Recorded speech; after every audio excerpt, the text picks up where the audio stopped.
শুকান নদীখন অতিক্ৰম কৰি পেলাই আমি ৰাইমনা নেশ্যনেল পাৰ্কৰ ভিতৰৰ ভাগলৈ সোমাই আহিলোঁ। নদীখন পাৰ হৈ পেলাই আমাৰ এই সোণালী বান্দৰ দেখাৰ সুযোগ আহিল। মই কিবাকে এটা শ্বট পালোঁ সোণালী বান্দৰ জঁপিয়াই থকা।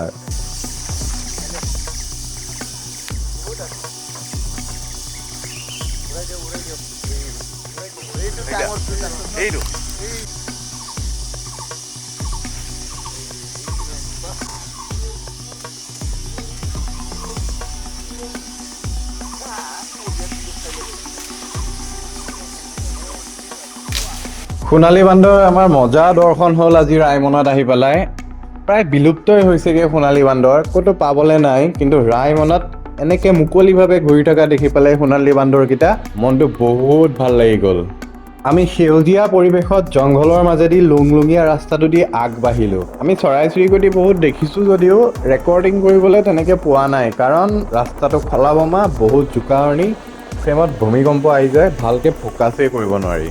হ'লেও মই ট্ৰাই কৰিছোঁ দৰ্শক মণ্ডলী, আপোনালোকক ৰাইমনা নেশ্যনেল পাৰ্কৰ ভিতৰখন যিমান পাৰোঁ দেখুৱাবলৈ চেষ্টা কৰি আছোঁ। দৰ্শক মণ্ডলী, আপোনালোকে গম পাইছে এতিয়া মই আছোঁ ৰাইমনা নেশ্যনেল পাৰ্কত, যিখন অসমৰ কোকৰাঝাৰ ডিষ্ট্ৰিক্টত আছে।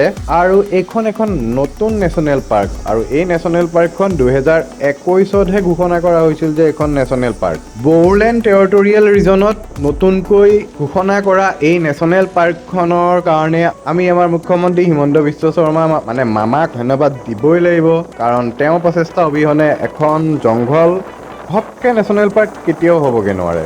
অলপ দিনৰ আগলৈকে দৰ্শক মণ্ডলী বড়োলেণ্ড আহিবলৈ মানুহে ভয় খাইছিল, কাৰণ এই জংঘলবিলাকতেই আছিল বহুত উগ্ৰপন্থী, আৰু উগ্ৰপন্থী থাকিলে কি হয় গম পাই, মানুহে তাত নাহে, জেগাটোৰ ডেভেলপমেণ্ট নহয়। কিন্তু আশা ৰাখিছোঁ এইখন নেশ্যনেল পাৰ্কৰ কাৰণে বড়োলেণ্ডখন আৰু টুৰিজিমৰ কাৰণে আকৰ্ষণীয় স্থলী হৈ পৰিব, আৰু আছাম টুৰিজিমো বহুতখিনি আগবাঢ়ি যোৱাত সহায় হ'ব।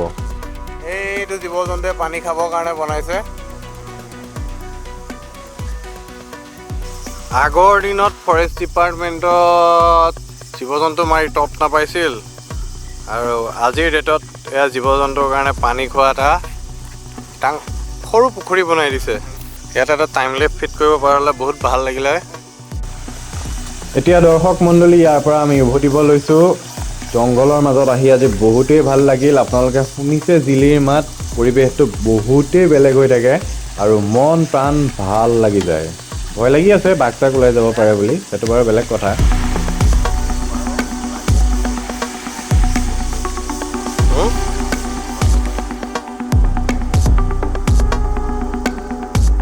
মণ্ডলী, আমি উভতি আছোঁ, সন্ধিয়া লাগিব সময় হৈছে।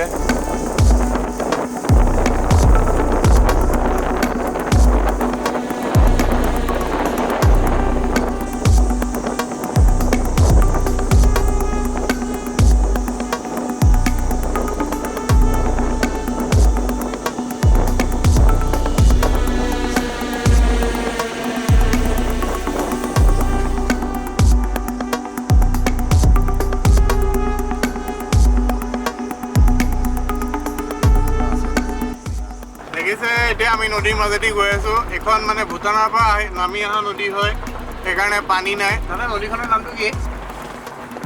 ৰাঙা নদী। এখন ৰাঙা নদী হয়, ডেম আছে, ডেমত পানী এৰি দিয়া নাই, সেইকাৰণে আমি বিন্দাছ নদীৰ মাজেদি ৰাস্তা দি গৈ আছোঁ। কিন্তু পানী হ'লে নাও লৈ যাব লাগে দেই।